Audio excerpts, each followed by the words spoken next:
Buckingham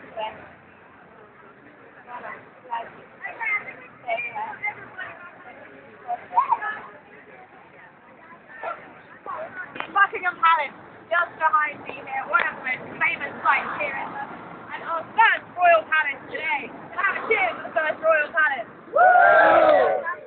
Okay, so Buckingham Palace has been a royal palace since the year 1762. But actually, the building is quite a lot older than that. The building itself was built around 1700. And up until 1762, it didn't belong to the royal family. Instead, it belonged to the Duke of Buckingham.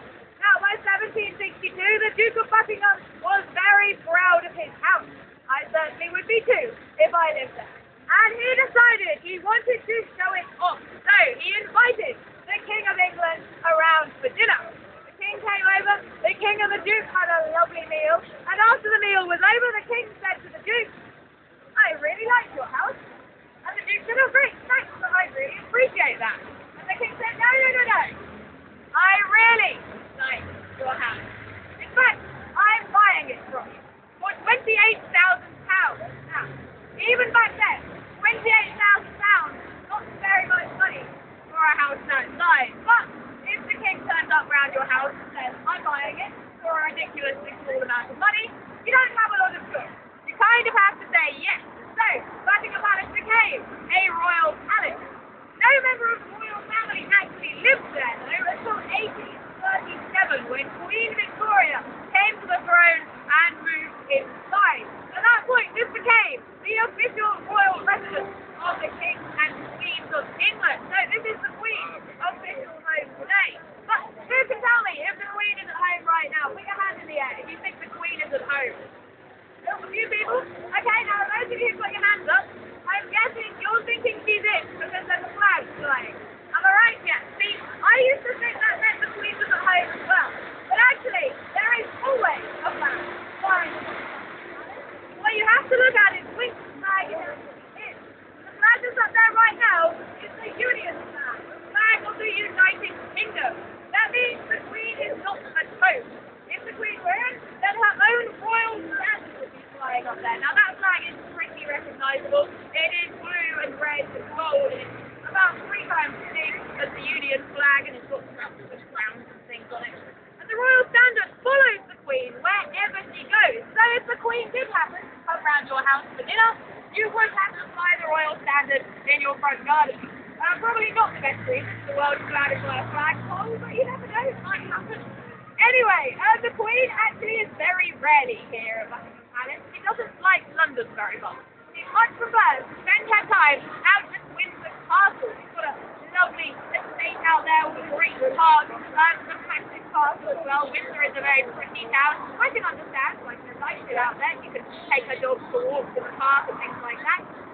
But of course, Buckingham Palace still has to be prepared at all times, just in case the Queen turns up. So it has a full staff of servants. It also has to be maintained 24 hours a day, 365 days a year. It's filled with tapestries, treasures and portraits, all the things the royal family has collected over the years. And of course, who pays for the maintenance of all of this? It is the great British taxpayer. Now, some people in this country, they're not too happy about that. Some people say, well, you know what? The Queen costs us lots and lots of money. She doesn't actually do very much. Maybe we'd be better if we didn't have a Queen. Maybe we should get rid of her. That's what some people say. Well, we're going to do a very quick, very unscientific survey. So, first of all, let's have who here likes the Queen? Who thinks we can keep the Queen? Who has it here? Oh, okay, we have a few Queen fans here in the crowd today. Okay, who here thinks likes the Queen? Who thinks we should get rid of the Queen? Put your hands up. A couple of people as well, the rest of you are undecided. Okay, those of you who put your hand up for that second question, you are all under arrest. Under the Treason Act of 1848, even so much as thinking in the most peaceful of ways about getting rid of the Queen of England is punishable by imprisonment. You could go to jail. Just be glad it's not 1847, then you might have actually been executed for putting your hand up just then. But I'm feeling nice. I won't report you. Of course, the Queen, when she is at home, does not live here alone. She lives here with her husband, Prince Philip, and also with her pets. The Queen is pretty famous for her pets, in particular for owning a special breed of dog. Those puppy little doggy things she calls corgis. Now, right now, the Queen has 5 corgis, and all of the corgis she's ever had are all descended from the very first one she ever got. Her very first corgi was called Susan, and it was given to her for her 18th birthday. And all of her dog sisters have been Susan's children, and grandchildren, and so on and so forth. But the Queen doesn't just have corgis right now, she also has 4 other dogs. And this is because the Queen is the only member of the royal family ever to create her own breed of dogs.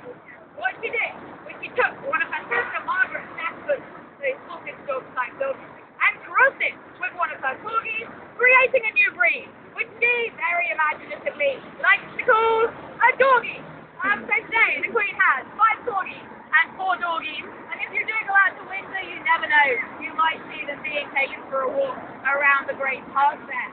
But the Queen does like to keep her family close, so her eldest son, Prince Charles, the Prince of Wales, his official residence is very close to Buckingham Palace as well, and that is where we are going to next. But we're going to talk around that side so that you can all get a good picture of the palace. So,